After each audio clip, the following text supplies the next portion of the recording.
18 মাস জেলে থাকার পরে তার কোনো ট্রিটমেন্ট হয়নি। ফ্যাসিবাদ এমনভাবে কায়েম করেছিল যে সকল জনগণকে 18 কোটি মানুষকে তারা জিম্মি করে ফেলেছে। গাজী ভাই যে সাহসিকতার পরিচয় দিয়েছেন, গাজী ভাইয়ের যেভাবে সাংবাদিকদের অধিকার প্রতিষ্ঠার জন্য আন্দোলন এবং দায়িত্ব পালন করে গেছেন, বাংলাদেশের রাজনীতির অঙ্গনে সবসময় সত্য এবং সুন্দরের পক্ষে, দেশের গণতন্ত্রের পক্ষে, ভোট এবং ভাতের অধিকারের পক্ষে যেভাবে ভূমিকা পালন করে গেছেন, আজকে তার জীবন থেকে আমি মনে করি যে আমাদের এটুকুই সামনে আনা দরকার যে আমরা দীর্ঘ 17.5 বছর জুলুম নির্যাতনের শিকার দেশের মানুষ। বাংলাদেশের গণতন্ত্র বিপর্যস্ত, বাংলাদেশের অর্থনৈতিক অবস্থা তলানিতে, বাংলাদেশের আইন শৃঙ্খলা বাহিনী দলীয় বাহিনী হিসাবে যাদেরকে ব্যবহার করা হয়েছে,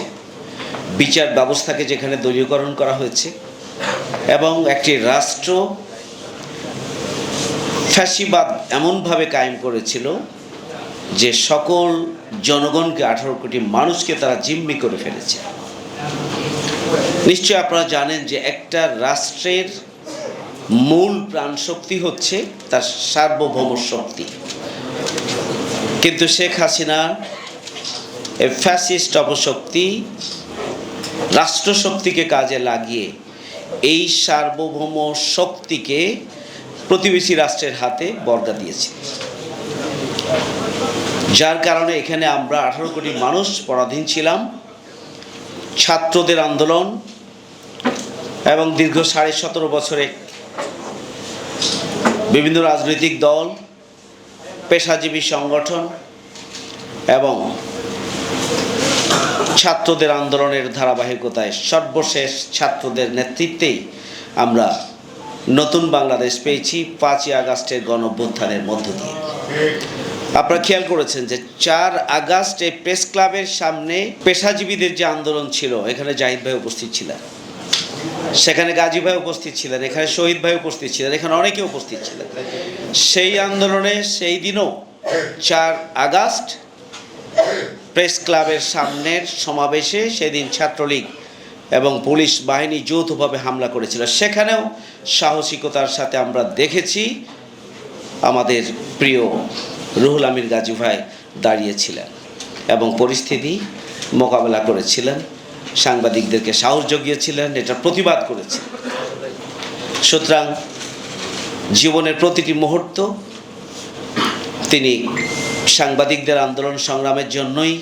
কাটিয়েছেন তা নয়, এদেশের স্বাধীনতা সার্বভৌমত্বের সংরক্ষণের জন্য, গণতন্ত্রের উত্তরণের জন্য, দেশের সার্বিক উন্নয়নের জন্য এবং যে কোনো ফ্যাসিবাদ এবং ফ্যাসিবাদের বিরুদ্ধে জনগণের দাবি আদায়ের জন্য সবসময় রাজপথে গাজী ভাই ছিলেন। আজকের নতুন বাংলাদেশে আজকে আফসোসের বিষয় যে আফসোস করার কিছু নেই, মৃত্যুর দিনক্ষণ আল্লাহ ঠিক করে রেখেছেন, বিধায় তার মৃত্যু হয়েছে। কিন্তু 18 মাস জেলে থাকার পরে তার কোনো ট্রিটমেন্ট হয়নি এবং বের হয়ে আসার পরে তিনি সেই সুযোগও পান নাই, কারণ আন্দোলন সংগ্রাম সব কিছু মিলে রাস্তায় তিনি অবস্থান করেছিলেন। আল্লাহ রাব্বুল আলামিন যেন তাকে শাহাদাতের মর্যাদা দান করেন এবং 5ই আগস্টের পরে যে নতুন বাংলাদেশ, এই নতুন বাংলাদেশে যে স্বপ্ন, যেটি হচ্ছে উই ওয়ান্ট জাস্টিস, স্বপ্ন বৈষম্যমুক্ত বাংলাদেশের স্বপ্ন, মানুষের অধিকার প্রতিষ্ঠার যে